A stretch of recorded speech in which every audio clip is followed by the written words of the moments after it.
છે અને ભગવાનના હાથમાં બાંસુરી છે. ગાય એટલે ઇન્દ્રિયોને, ગો એટલે ઇન્દ્રિયોને ખોટે રસ્તે જતા રોકવા માટે દંડ, અને એ ઇન્દ્રિયોને સત્ય તરફ, ધર્મ તરફ, સન્માર્ગે આકર્ષિત કરવા માટે વેણું. તો શ્રી કૃષ્ણ જ્યારે ગાયો ચારવા જાય છે ત્યારે આ બંને વસ્તુ સાથે હોય છે. વેણુર મધુરા, ભગવાનની વેણું મધુર છે, ભગવાનની યષ્ટિ મધુર છે.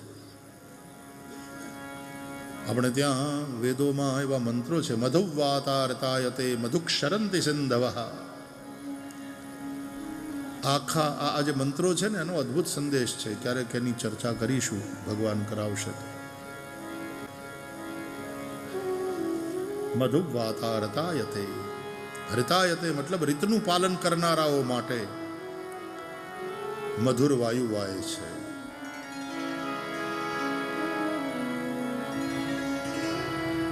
વહેતો વાયુ મધુર હોય.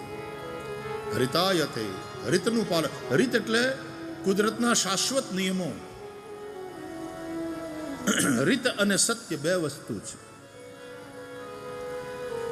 સમાજના નિયમો એનું પાલન કરવાનું, ધર્મના નિયમોનું પાલન કરવાનું, ધર્મના ડૂઝ અને ડોન્ટ્સનું પાલન કરવાનું, અને કેટલાક પ્રકૃતિના શાશ્વત નિયમો છે, તદ અનુસાર એને અનુરૂપ બનીને જીવવાનું. કે હવાર પડી તો જાગી ગયા, રાત પડીને સૂઈ ગયા. હવાર પડે ને પક્ષી જાગી જાય, કલરવ કરવા માંડે, ગીત ગાવા માંડે. હાંજ પડે પોતાના માળામાં પાછા આવી જાય પંખી જ્યાં ગયા હોય ત્યાંથી. અને પછી માળામાં થોડી વાર હાંજે કલબલાટ તમને પંખીઓનો સંભળાય, પણ જેવી રાત ઉતરે નીરવ શાંતિ. પંખી હુઈ ગયા હોય, એને ખબર છે આ હુવાનું ટાણું છે. અને એક માણસની જાત છે કે રાતના 12 વાગે ખાવા જાય, ખાવ ગલીમાં પાર્ટીઓમાં 1:30 વાગ્યા સુધી, 2 વાગ્યા સુધી નાચતા હોય. સોશિયલ મીડિયા ઉપર આપણે એટલા બધા વ્યસ્ત. અત્યારે શહેરનો માણસ, ખાસ કરીને યુવાનો, સ્લીપ ડિપ્રાઇવ્ડ થતા જાય છે. ઊંઘ એને બહુ ઓછી મળે, અથવા તો એ ઊંઘ ઓછી કરે છે પોતે જ લખણે, અને પરિણામે ચીડચીડાપન, પરિણામે સ્મૃતિ શક્તિ એનો હ્રાસ, પરિણામે સૂવું હોય ત્યારે ન સૂવે રાત્રિના સમયે. એટલે જવાનીમાં તરત કંઈ ખબર ન પડે, પણ બાકી શક્તિ ક્ષીણ થાય છે. યુવાની ક્ષીણ થાય. યુક્ત સ્વપ્નાવબોધસ્ય યોગો ભવતિ દુઃખ. સ્વપન એટલે કે સૂવું અને જાગવું, આ બંને યુક્ત હોય, સંતુલિત હોય. બહુ સૂવે એ પણ યોગી ન બની શકે, અને વધારે પડતો જાગે, હુએ જ નહીં, એ યોગી ન બની શકે. તો બીજા બધા પ્રાણીઓ તો એ પ્રકૃતિના નિયમોનું પાલન કરે છે. માણસ નામનું કહેવાતું બુદ્ધિશાળી પ્રાણી પ્રકૃતિના બધા જ નિયમોનો ભંગ કરે છે. મધુવાતારિતાયતે મધુક્ષરંતિ સિંધવઃ. રિતાયતે એટલે ઋતુનું પાલન કરવા વાળા, કુદરતના, પ્રકૃતિના નિયમોનું પાલન કરનારા, તે અનુસાર વર્તનારા, જીવન જીવનારા, એના માટે મંગલવાયુ વાય છે. મધુ મધુ મધુ મધુ. અમારે બ્રાહ્મણો આમ તો અમે પૂજા કરાવીએ ને એટલે ભગવાનને મધથી સ્નાન કરાવવાનું હોય ને ત્યારે ઘણી વાર આ મંત્ર બોલાય.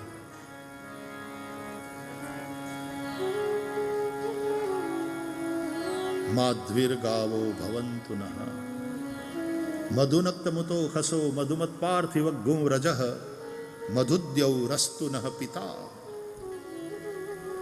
क्या अद्भुत मंत्र है.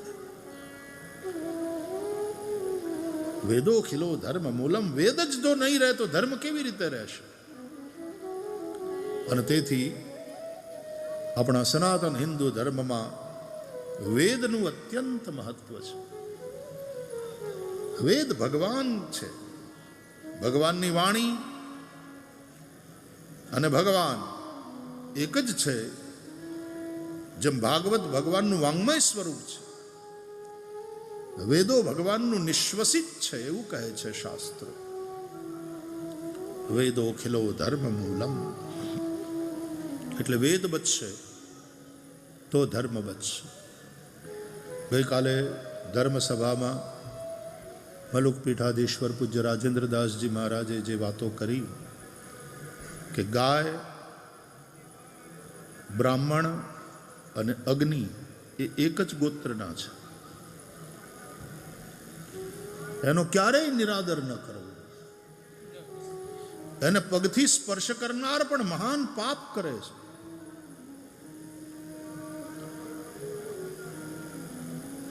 ગાય, બ્રાહ્મણ, અગ્નિ.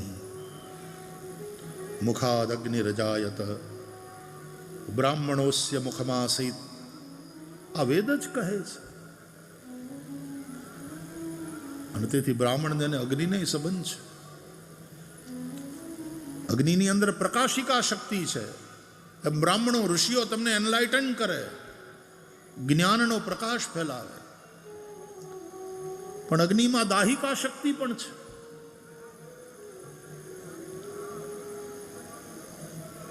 તો ગાય, બ્રાહ્મણ અને અગ્નિ એક ગોત્રના છે. શાસ્ત્રોના આધારે આ વાત ગઈકાલે ચર્ચાણી. પૂજ્ય સંતોએ કેટલી સરસ સરસ વાતો કરી. કેટલા લોકો હતા કાલે રાતના ધર્મસભા? એ બધાએ શ્રવણ કર્યું હશે. બહુ સરસ વાત થઈ કે ગાયોની રક્ષા અને ગાયોના મહિમાને બતાવવા માટે થઈ અને તમે એ બ્રાહ્મણો એ કામ કરે. ક્ષત્રિયો ગાયોની રક્ષામાં સમર્પિત થાય, વૈશ્યો ગાયોના પોષણમાં, અને શુદ્ર એ તો ગો ભક્તો છે, ગાયોની સેવા. ફરીથી કહો, શુદ્ર શબ્દને એટલો આમ ગાળ જેવો કરી નાખ્યો છે, જે હારામ હારો શબ્દ હતો.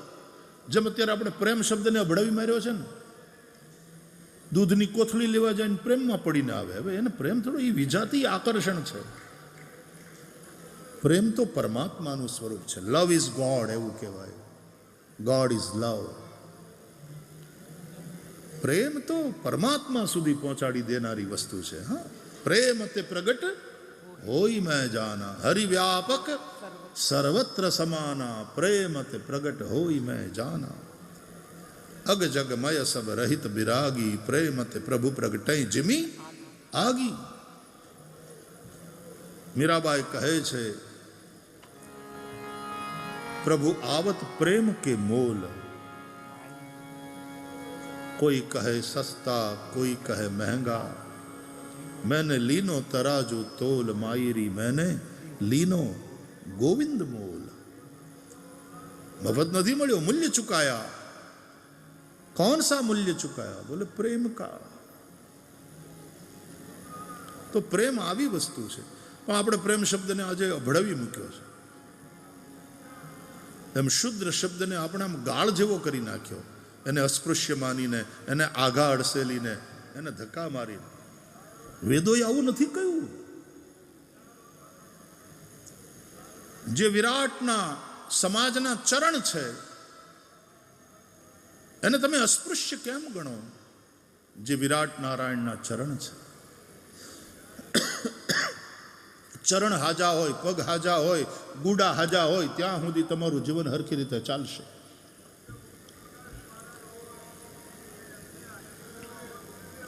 ચરણ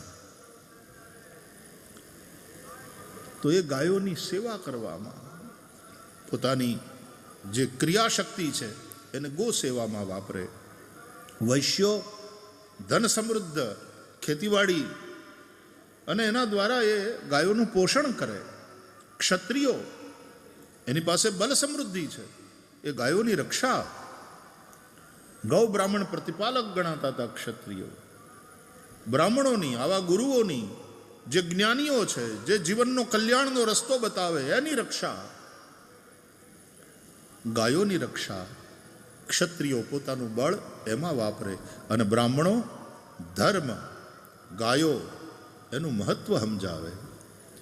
આમ બ્રાહ્મણ હોય, ક્ષત્રિય હોય, વૈશ્ય હોય, શુદ્ર હોય, સમાજના બધા જ લોકો ગો સેવામાં લાગે. ગાવો વિશ્વસ્ય માતરઃ, ગાય વિશ્વ આખાની માતા છે. આવી ગો માતા આપણે અણહિલવાડ ગૌ ભક્તિ મહોત્સવમાં આજે આ ભાગવત સત્સંગના 5મા દિવસે ગોપાલ કૃષ્ણ ભગવાનની લીલાનું ગાયન કરતા કરતા ગો ભક્તિનું મહત્વ સમજી રહ્યા છીએ. આવો કથાધારા સાથે જોડાઈએ.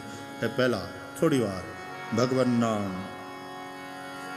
કૃષ્ણ કૃષ્ણ મુકુંદા જનાર્દના, કૃષ્ણ કૃષ્ણ મુકુંદા જનાર્દના, કૃષ્ણ કૃષ્ણ મુકુંદા જનાર્દના, કૃષ્ણ કૃષ્ણ મુકુંદા જનાર્દના, કૃષ્ણ ગોવિંદ નારાયણ હરે, કૃષ્ણ ગોવિંદ ગાઈએ નારાયણ હરે, કૃષ્ણ ગોવિંદ નારાયણ હરે, કૃષ્ણ ગોવિંદ નારાયણ હરે.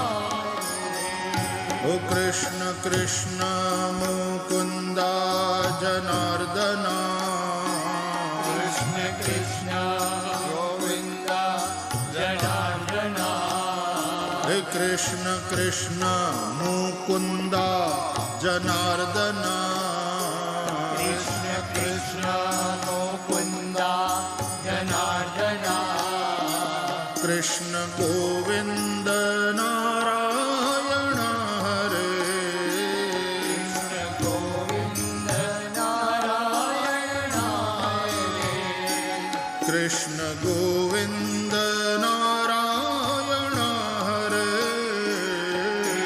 ગોવિંદ નારાયણ હરે. કૃષ્ણ કૃષ્ણ મુકુંદા જનાર્દના,